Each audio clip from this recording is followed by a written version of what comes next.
Welcome again, Cancer. Dadhichi here from astrology.com.au with your September 2015 forecast. And, the Venus-Mars conjunction in your second house of finance, Sun having just passed the conjunction of Jupiter in your third house. Second house is finance. Third house is contracts, communication. You do have an opportunity now, and especially after Venus moves into its forward motion on the 6th, to push forward. Your ruling planet Moon in the 10th house of career. It's about to make a conjunction with Uranus. So you can expect the unexpected in that area. In any case, if something's thrown at you, be prepared to negotiate hard and to try your best to increase your income during this period. Mars being there is formidable, being the ruler of your profession, and also having rulership of your 5th house. This makes Mars your best planet, being in the finance sector, in the friendly sign of Leo. To me, along with those other Jupiter-Sun conjunctions, indicate an opportunity for you to put your best foot forward in negotiating the best deal for yourself. There's an important solar eclipse on the 13th in the sign of Virgo. That's that third house again. So we see this is a new moon, indicating what I just said. This is going to accentuate this whole notion of communication, negotiation, contractual arrangements. And so I would say that this period after the 13th is going to open up some big doors. It's not without its level of confusion or concern, because you've got the opposition aspect of Neptune that's been sitting there. We've had Sun pass that opposition aspect. But I dare say there's still a little bit of a nebulousness about that. You may be having some self-doubts. You need to cast that aside and to do your best to get what you really want. When Venus moves forward on the 6th, this is the planet of profits. It also rules the 4th house of your horoscope, which is the area of property and self-fulfillment. So all these lead me to believe that there's some opportunity for you. Some of you may want to sell a car, offload some of those items that you're not using anymore. It's sort of a spring cleaning, but at the same time there might be large enough items there that you can sell to make some money. Stuff that you're not using anymore, rather than it collecting dust. Why don't you just deposit some money in your bank account and let that money work for you? Seems to be what this is saying. Mercury goes retrograde, or in its apparent reverse motion, on the 18th in the sign of Libra. So I'd be saying if you're going to do anything along those lines, it's best to do them throughout this period of the 1st to the 17th. On the 18th, when it goes into that retrograde motion, all sorts of misunderstandings can occur. You may think things are happening, but they're not. You may hear what people are saying, but they're not. They may think you're saying something that you're not. So there's a lot of cross wires. And even if you can't avoid that, it's important for you to be bold enough to ask for a reiteration. Don't be scared to, say, hey, I didn't hear that, or did I hear you properly? Can you repeat that? You don't want to feel embarrassed, because it's better to, be a little embarrassed than to get everything wrong and have to backtrack down the track.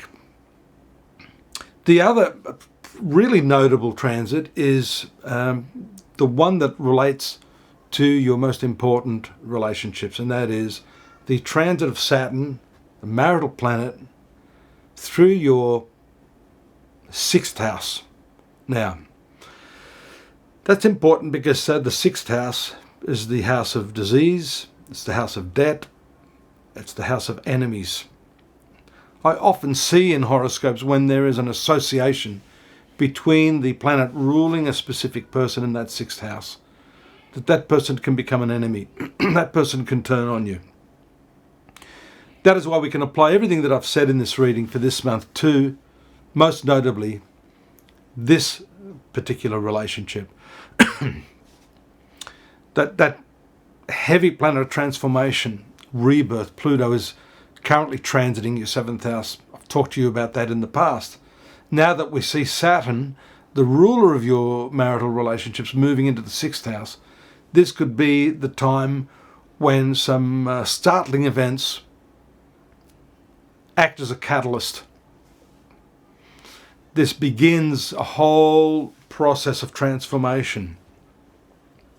Remember I talked about the new moon in your domestic sphere after the 13th. Now this transit of Saturn into the 6th house.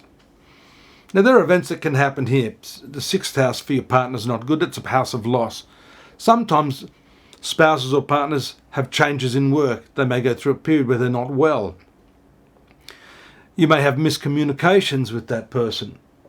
Hence why I'm saying to you, it's all that more important to clarify any discussions you're having and to really connect with your partner to make sure that the ideal you have together, what you're focusing on together, is indeed on the same page during this cycle of your life.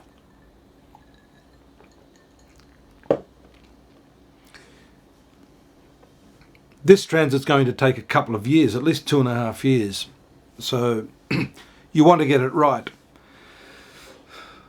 On an up note, the 6th house Saturn is very, very good for yourself in terms of competitiveness. The malefic planets moving through that 6th house give very, very good results. In other words, your enemies can't survive. If you're in a competitive mode, you'll do well during this period.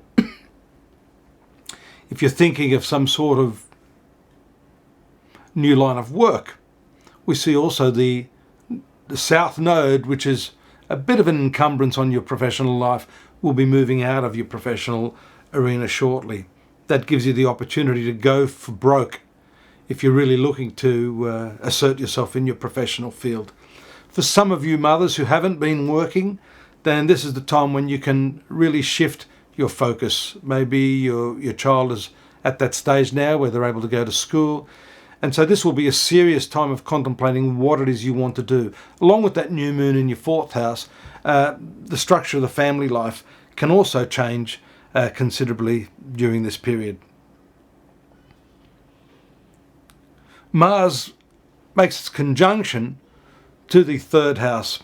Now, coinciding with the 6th house transit of Saturn, planets work, malefic planets, particularly Mars, Saturn, Sun, the nodes work very, very well in the 3rd, 6th, 10th and 11th houses. So 3rd house again is very dynamic. 3rd house is the house of courage and self-motivation.